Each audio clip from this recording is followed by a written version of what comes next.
Wankaner Morbi highway પર ભયાતી જાંબુડિયા ગામના board પાસે રોંગ સાઈડમાં આવતા બાઇક સાથે બાઇક અથડાતા યુવાનનું મોત, 2 ઇજાગ્રસ્ત. બનાવની પ્રાપ્ત વિગતો મુજબ ફરિયાદી રાહુલભાઈ મનુભાઈ વોરા વાંકાનેર તાલુકા પોલીસમાં સોમવારે રાત્રિના hero Splendor bike number GJ36AA 3561ના ચાલક વિરુદ્ધ ફરિયાદ નોંધાવી છે કે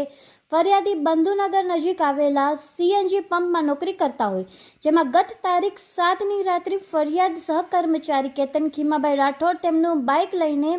ટોલનાકા નજીક હોટલમાંથી રસ્તો લઈને પરત ફરતા હોય ત્યારે વાંકાનેર મોરબી હાઈવે પર ભયાતી જાંબુડિયા ગામમાં બોર્ડ પાસે કૃષ્ણા પેટ્રોલ પંપ સામે રોંગ સાઈડ પૂર ઝડપે આવતા ઉપરોક્ત બાઇકના ચાલકે તેમના ડબલ સવારી બાઇક સાથે બાઇક અથડાવતા ગંભીર અકસ્માત સર્જાયો હતો, જેમાં બાઇક ચાલક કેતનભાઈ ગંભીર ઇજાને પહોંચતા સારવાર દરમિયાન તેનું મોત થયું હતું, જ્યારે ફરિયાદી અને સામા બાઇક ચાલકને પણ ઇજા પહોંચતા તાત્કાલિક સારવાર અર્થે હોસ્પિટલ ખાતે ખસેડવામાં આવ્યા હોય, જે બાદ હાલમાં બનાવમાં રોંગ સાઈડમાં બાઇક ચલાવી અકસ્માત સર્જનાર બાઇક ચાલક વિરુદ્ધ ફરિયાદ નોંધાઈ છે.